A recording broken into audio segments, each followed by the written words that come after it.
రాష్ట్రంలో 15 రోజుల నుంచి ఏదైతే నీళ్లు రాష్ట్రానికి రావాల్సిన నీళ్లు ఎక్కడ ఏ ప్రాజెక్టులో చూసినా జలకల ఉట్టిపడుతుంది. అందువల్ల గతంలో చంద్రబాబు నాయుడు గారు వస్తే కరువు కాటకాలతో తాండవిస్తుందని చెప్పి వైసీపీ నాయకులు కానీ అటు పక్క కాంగ్రెస్ కానీ ఆరోపించేది. ఇప్పుడు ఎలా చూస్తారు మీరు? నమస్తే అండి. ఇప్పుడు మనం వాతావరణం అనుకూలించకపోతే వర్షాలు రాకపోతే చంద్రబాబు నాయుడు ఏం చేస్తాడండి? కాదా, చంద్రబాబు నాయుడు ఏమైనా సొంతంగా తయారు చేసేది కాదు కదా వర్షాన్ని.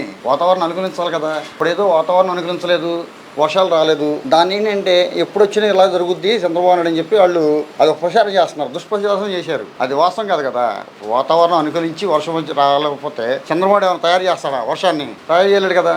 ఇప్పుడు చూడండి, ఏ ఊరు వెళ్ళినా అంత వాటర్ ఎంత మంచిగా ఉంది, అని చక్క పంటల నుంచి మంచి నీట్గా శుభ్రంగా ఉన్నాయి, అన్ని ప్రాజెక్టులు ఫుల్ అయిపోయిన నీళ్లు. వాళ్ళు ఏం లేదండి, వాళ్ళు చేసిన తప్పుని కప్పు పెట్టుకోవడానికి చంద్రబాబు నాయుడిని దారి అంటే జనాలకి ఏంటంటే రాంగ్ రూట్లో పట్టేస్తున్నారు జనాలని. ఏదో కదా అంటే వాడు చేసిన తప్పును మర్చిపోవడం కోసం ఈయన గురించి తప్పుడుగా ప్రచారం చేస్తున్నారు. అలాగే చూసుకుంటే రాష్ట్రంలో రైతులకు ఇవ్వాల్సిన బకాయిలు గత గవర్నమెంట్లు ఇవ్వాల్సిన బకాయిలు 1600 కోట్ల దాకా ఉంటే నిన్న 1000 కోట్ల పైన విడుదల చేశారు రైతులకు సంబంధించిన బకాయిలు ఏవైతే ఉన్నాయో. అవి దానిలో 88,000 మంది లబ్ధి చేయకూడదు. దీన్ని ఎలా చూస్తారు? ఇప్పుడు అంతకితం వాళ్ళు ఇవ్వాల్సిన బకాయిలు వాళ్ళు ఇవ్వకుండా వెళ్ళిపోయారు కదండి. వాళ్ళు ఉండగా ఇవ్వాలి వాస్తవానికి. వాళ్ళు ఇవ్వకుండా వెళ్ళిపోయినా వీళ్ళు కొంతనే చేస్తున్నారు కదా, కొంత స్టెప్ బై స్టెప్ చేస్తారు. ఎట్ టైం అవ్వ కదా ఈయన. ఇప్పుడు వాళ్ళు చేసినవి అన్ని ఇప్పుడున్న కంప్లైంట్లన్నీ ఒకసారి ఎక్స్ప్లెయిన్ చేసుకుని ఈయన ఎంతవరకు చేయాలి, ఏం చేయాలనేది ఒకటి స్టెప్ బై స్టెప్ చేస్తారు, చేయకుండా ఉండరు. జగన్మోహన్ రెడ్డి గారు అంటారు, నేను వస్తే సకాలంలో అందరికి రైతులందరికీ రైతు భరోసా ఇచ్చేవాడిని, ఈ గవర్నమెంట్ వచ్చిన తర్వాత ఎవరికి ఏమవట్లేదు, పథకాలు అందించట్లేదు, ఈయన అబద్ధాలు చెప్పి గవర్నమెంట్లోకి వచ్చాడు, నేనైతే ఉన్నట్టు చెప్పాను, అందుకే నేను ఓడిపోయానని మాటలు మాట్లాడలేదు. నిజంగా వీళ్ళు జగన్మోహన్ రెడ్డి గారు వచ్చిన ఎమ్మటినే అందరికి పథకాలు ఇచ్చేసాడు అంటారా? జగన్మోహన్ రెడ్డి పథకాలు ఇచ్చాడండి. ఎలా ఇచ్చాడండి? ప్రతి మంగళవారము దీనికి ఆర్బీఐకి వెళ్ళి ఉన్నది అంటే అప్పు తెత్తకి వెళ్తూ ఉండేవాళ్ళు. మీకు ఐడియా ఉంటుంది. మొన్న మంగళవారం నాడు మన ఆంధ్ర ఒకటే దాంట్లో పాల్గొనలా. ప్రతి మంగళవారం వెళ్ళేవాళ్ళు. అన్ని తెలంగాణ ఉంది, కర్ణాటక ఉంది, అన్ని స్టేట్లు మ్యాక్సిమం అన్నీ వెళ్ళినాయి. మన ఆంధ్ర ఫస్ట్ టైం వెళ్ళా ఇది ఆ స్థలాలు అప్పు పెట్టి తెచ్చుకోవడానికి. మరి అలాంటప్పుడు ఉన్న దాన్ని ఓహోదాన్ని చక్క పంచుతున్నాడు, ఇస్తాడు. ప్రతి ఏమన్నారండి మొన్న అసలు పెన్షన్లు కూడా అన్నారు. పెన్షన్లు ఏం చేశారు? 1వ తారీఖు కరెక్ట్గా ఇచ్చేస్తున్నారు. మార్నింగ్ 5:30, 6 బయలుదేరి వచ్చి ఏంటి 3 నెలల ముందు, ఎలక్షన్ ముందు 3 నెలల ముందు చెప్పిన డేట్కి అప్పుడు 3,000 ప్లస్ 4,000 ఎట్టడం 1000 రూపాయలు పెంచండి. జగన్మోహన్ రెడ్డి లాగా ఇంక్రిమెంట్ లాగా ప్రతి నెల 10 సంవత్సరానికి 250 అన్న మాట ప్రకారం 1000 రూపాయలు యాడ్ చేసి ఆయన మాట ఇచ్చిన కానీ 3 నెలల డబ్బులు కాడ 7,000 చొప్పున ఇచ్చారు. జగన్మోహన్ రెడ్డి ఇచ్చాడండి. అలాగే ఇచ్చాడు. అన్న మాట ప్రకారం 1000 రూపాయలు ఇచ్చాడా? ఎలబోయేడుగా ఇంక్రిమెంట్ చేస్తారు కదా జాబ్ చేసుకునే వాళ్ళకి, సంవత్సరానికి 250 రూపాయలు చొప్పున ఇచ్చాడు. ఆయన అయితే ఆయన జీవితంలో ఎప్పుడు చేయలేడు అలా నాకు తెలిసి. రైతు భరోసా కేంద్రాల నుంచి లబ్ధి చేకూరింది అంటారా గత గవర్నమెంట్లో ఉండగా? అంతకితం అంత పరపెట్టుకుంటే జనాలు ఇళ్ళ కింద పంపిస్తారండి. వాళ్ళని ఇంట్లో ఉంచి మీ సొంత పనులు చేసుకుంటారు బాబు అని ఇంటికి పంపించేశారు. వాళ్ళు పర్ఫెక్ట్ చేయలేదు కాబట్టి, కుటుంబ ప్రభుత్వం పర్ఫెక్ట్ చేయగలదని వాళ్ళకి నమ్మకం ఉంది కాబట్టి గవర్నమెంట్ గెలిపించారు. ఒక్కొక్కటి స్టెప్ బై స్టెప్గా జనాలకు కావాల్సింది వాళ్ళు చేసిన అప్పులన్నీ తీరవాలన్నా ఆ వడ్డీలు కావాలి. తీరవలసిన వడ్డీలు కట్టాలంటే ఎంత అవుతుందండి? ప్రతి మంగళవారం నాడు వెళ్ళడం, ఏదోటి ఆస్తి తాకడ పెట్టడం, ఆ డబ్బులు తీసుకొచ్చి జనాలకు ఇవ్వడం, కొంత వాళ్ళు తినడం, కొంత జనాలకు ఇవ్వడం. ఈ జనాలకి అన్ని లెక్కలు తెలియదు కదండి. ఇక నేను ఆయన చెప్పిన సూపర్ 6 ప్రతి ఒక్క పాయింట్ అండి అన్నీ ఒక్కొక్కటి స్టెప్ బై స్టెప్. కాదు నెల టీటీ లేట్ అవ్వచ్చు, క్లియర్గా కంపల్సరీగా ఇస్తాడు. ఆయన అదే అన్నాడు. మొన్న అసెంబ్లీలో కూడా దేశం మాట్లాడారు ఆయన చంద్రబాబు నాయుడు గారు.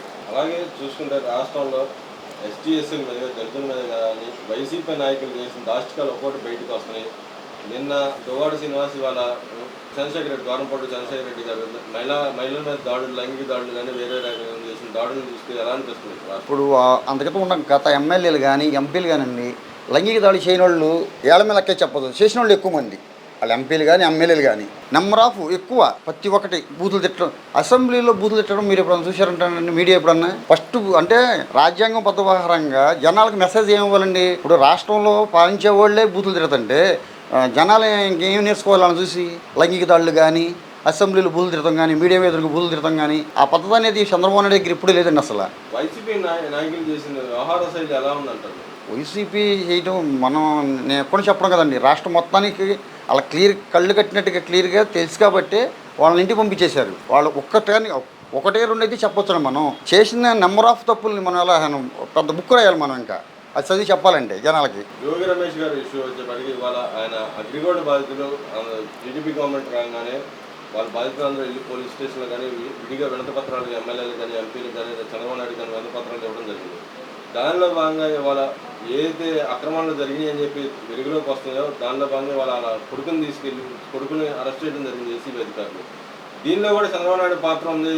ఆయన వంకర బుద్ధి చూపించుకున్నాడు, మమ్మల్ని అన్యాయం అక్రమంగా కేసులో ఇరికిస్తున్నారని చెప్పి అంటున్నారు. నిజంగానే అక్రమంగా అన్యాయంగా కేసులు పెడుతున్నారంటారా? అన్యాయంగా కేసులు పెట్టాకండి. ఇప్పుడు చేసింది క్లియర్గా తెలుసుకున్న తర్వాతే కదా. వాళ్ళు అందుకేతం మీ మీడియా అందరూ తెలిసే ఉన్నది. అగ్రిగోల్డ్ కట్టినప్పుడు వాళ్ళ పట్టాలు ఇస్తారు. ఆ పట్టాలు హ్యాండ్ ఓవర్ చేసుకున్నారు సచివాలయం వాళ్ళు, వాలంటీర్లు హ్యాండ్ ఓవర్ చేసుకుని ఏం చెప్పారంటే మీకు అమౌంట్లు మీకు కనీసం మీకు కట్టిన అమౌంట్ అన్నా మీకు మీ అకౌంట్లో వేస్తామని చెప్పి వాళ్ళ పట్ట ఒరిజినల్ పట్ట వాళ్ళ Aadhaar card account book xerox ఇవన్నీ తీసుకుని ఇంతవరకు ఒకరికి వేయలేదండి. ఆ పట్టాలని మరి వాళ్ళు సంతకాలు కూడా తీసుకెళ్ళారంట జనాల దగ్గర. ఆ డబ్బులను మరి వాళ్ళు చేసుకుని అవన్నీ అడ్డం పెట్టి ఆ ఆస్తులను తీసుకున్నారా మరి అలా తీసుకోబట్టి ఆయన అరెస్ట్ చేసి ఉంటారు ఆ కుర్రాడిని. మీకు తెలుసో తెలియదండి, ఆ కుర్రాడు పెద్ద రౌడీజం చేశాడు ఎలక్షన్ టైంలో 2 చోట్ల. ఏజ్ ఎంత కలిపి ఎంత ఉంటాయి 25 ఏళ్ళు ఉంటాయి. ఇప్పుడు వాళ్ళ నాన్న చూసి అతను నేర్చుకుంటున్నాడు అంటున్నాడు. ఇవన్నీ మరి ఇప్పుడు గవర్నమెంట్ ఆస్తులు కొనుక్కోవడం ఏంటన్నాడు. కొనుక్కున్నప్పుడు ఊరుకోదు కదా, గవర్నమెంట్ ఊరుకోదు కదా. చంద్రబాబు నాయుడు ఏం చేస్తాడు, ఏదైనా పర్ఫెక్ట్గా ఉందా లేదా అన్నీ చెక్ చేయండి, ఎవరు ప్రాబ్లం చేశారో వాళ్ళని అరెస్ట్ చేయమని చెప్తారు. తప్పు చేస్తేనే చెప్తారు అన్నమాట, లేకపోతే చెప్పరు కదా. అందుకే చంద్రబాబు నాయుడు గారు అక్రమంగా అరెస్ట్ చేస్తే వద్దున కోర్టు ఒప్పుకుంటుందండి మన ముఖ్యమంత్రి గారిని, ఊరుకోదు కదా. అంత క్లియర్ కట్గా క్లారిటీగా ఉంటేనే అరెస్ట్ చేస్తారు. అదేవిధంగా జగన్మోహన్ రెడ్డి గారు అంటారు, నాకు టీడీపీ గవర్నమెంట్ నుంచి థ్రెట్ ఉంది, నాకు ఏమైనా సెక్యూరిటీ కావాలని అడుగుతున్నారు. దాన్ని ఎలా చూస్తారు? టీడీపీ గవర్నమెంట్ వచ్చిందని చెప్పి టీడీపీ గవర్నమెంట్ వాళ్ళు ఆయన చేస్తారనేది ఆయనకి భయం పట్టుకుందాం అనుకుంటాను అన్నీ. ఇప్పుడు అలా అనుకున్నప్పుడు అధికారంలో ఉన్నప్పుడు మరి రోడ్డు పట్టాలు కట్టుకుంటా చెట్లు ఉంటే చెట్లు నరికి చేసేయాడు కదండి. మరి అప్పుడు భయం లేదా? అప్పుడు భయం పుట్టిందంటే ఆల్రెడీ ఆయన చేసే తప్పులకి ఏదో చేతర జనం అనేది ముందు నుంచే ఉందన్నమాట. అది ఇప్పుడు ఇంకెక్కువ ఉండదు నాకు తెలిసి. లేదా ఆయన గవర్నమెంట్లో ఆయన ముఖ్యమంత్రి ఉండి అంతమంది నెంబర్ ఆఫ్ గవర్నమెంట్ సెక్యూరిటీ ఉంటేనే చెట్లు ఉన్న చెట్ల నుంచి ఎవరైనా చేస్తారని చెట్లు నరికిచ్చేయడం, పట్టాలు కట్టడం, షట్టర్లు మూపించేయడం, షాపు ఉన్నాయి. ఏమన్నా ముఖ్యమంత్రి వెళ్తుంటే ఆ రోడ్డు మీద మెయిన్ షట్టర్లు మూపించేసి వ్యాపారం ఆపిచ్చేసి ఆయన వెళ్ళి ఎక్కడికి వెళ్ళాడో అక్కడ వరకు మొత్తాన్ని క్లోజ్ చేసేయాలి. బడ్డీలు ఉంటే బడ్డీలు తీసేయాలి. గవర్నమెంట్ అధికారంలో ఉన్నప్పుడే నువ్వు అలా చేసావు, అధికారం లేదని చెప్పి నిజంగానే నువ్వు చేసిన తప్పులు నిన్ను ఏదో చేస్తారని భయం పట్టుకుంటే అనుకోవచ్చు. ఆయన వెళ్తాడు, సెంట్రల్ గవర్నమెంట్ వెళ్ళి మాట్లాడతాడులేండి, ఆయన చెప్తారుగా వెళ్ళి ఏదో విధంగా కాళ్ళ మీద కూడా ఏదో బతిమాలుకుంటాడు ఆయన వెళ్ళి. ఆయనకి ఇవ్వాల్సిన మినిమం సెక్యూరిటీ కూడా ఇవ్వలేదు, మా వాడికి ఇవ్వాల్సిన కార్లు కూడా ఇవ్వట్లేదు అని చెప్పి అన్నీ ఆక్రమణ చేస్తాం, మా వాడిని చంపడానికి రెడీగా ఉందని వాళ్ళ నాయకులు కూడా మాట్లాడతారు. కోర్టుకు వెళ్ళారు, కోర్టు క్లియర్ కట్గా చెప్పింది ఆయనకి ఇవ్వాల్సిన సెక్యూరిటీ ఎంత ఇవ్వాలో అంత ఇవ్వండి అని చెప్పింది. మామూలుగానే ఆయనకి ఇవ్వాల్సిన సెక్యూరిటీ ఇవ్వకుండా అవుతున్నారని అనుకుంటున్నారా? ఆయనకి సెక్యూరిటీ ఇవ్వడానికి ఆయన ఏంటండి ఇప్పుడు ప్రతిపక్షంలో ఉన్నాడా? ప్రతిపక్షంలో లేడుగా. ఉన్నది 11 మంది ఎమ్మెల్యేలు. దానికి ఆయనకి ఎంతవరకు ఇవ్వాలో అంతవరకు ఇస్తుంది. ఆయన సొంతంగా పెట్టుకున్నాడు కదా సెక్యూరిటీని. ఆ భయం ఉండడం వల్ల ఆయన ప్రతిపక్షంలో హోదాన్నా ఉంటే సెక్యూరిటీ ఎంత ఇవ్వాలో అంతకంటే మించి కూడా ఇస్తారు. అది కూడా లేనప్పుడు ఏం చేస్తారు, వాళ్ళ లిమిట్ ఉంటుంది కదా గవర్నమెంట్కి, ఎంతమందిని ఇవ్వాలో అంతమందిని ఇస్తారు. మిగతా ఆయన పెట్టుకున్నాడు, ఆల్రెడీ పెట్టుకున్నాడు. ఆయన ఏం లేదండి, ఆయన చేసిన తప్పుల్ని నేను ఎన్నో తప్పులు చేశాను కాబట్టి జనాలు నన్ను ఊరుకోరు, బయట తిరగనేరు అని చెప్పి టీడీపీ మీద ఏదో విధంగా రాంగ్ రూట్లో తప్పుదారి పట్టించడం కోసం అలా చెప్తున్నాడు తప్ప ఆయన చేసి మంచి పనే చేస్తే మనం మీకు ఐడియా ఉండేదండి. ముఖ్యమంత్రి గారు వస్తుంటే ట్రాఫిక్ కాడ ఆపుతుంటే ఆపొద్దని చెప్పారు చంద్రబాబు నాయుడు గారు. ఏ ముఖ్యమంత్రి చెప్పడాలా? ఆయన చేసిన తప్పులకి భయం వేసి దాన్ని అవుద్దామని చెప్పి సెక్యూరిటీ కోరుకుంటున్నానండి.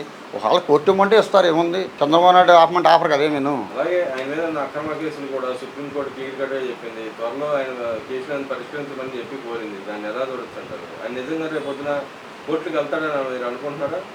కోర్టుకి వెళ్ళడం అంటే అంతగతం ముఖ్యమంత్రి కాబట్టి ఏదో ఒక కారణం రీజన్ చెప్తూ ఉండేవాడు. నాకు అక్కడ మీటింగ్ ఉంది, ఇక్కడ ఇది ఉంది, ఏదో పరిస్థితులు ఏదో నెంబర్ ఆఫ్ కారణాలు ఉంటాయి కదా చెప్పుకోవడానికి. ఇప్పుడు అవకాశం లేదు కదా. మరి కోర్టుకి సమాధానం చెప్పాలి కదా, వెళ్ళాలిగా. మరి 100% వెళ్ళాల్సిందే, వెళ్ళకపోతే ఊరుకోదు కదండి కోర్టు. అప్పుడంటే చెప్పడానికి రీజన్లు ఉన్నాయి, ఇప్పుడు ఎక్కడ ఉన్నాయి. నువ్వు మామూలు ఎమ్మెల్యేవే కదా.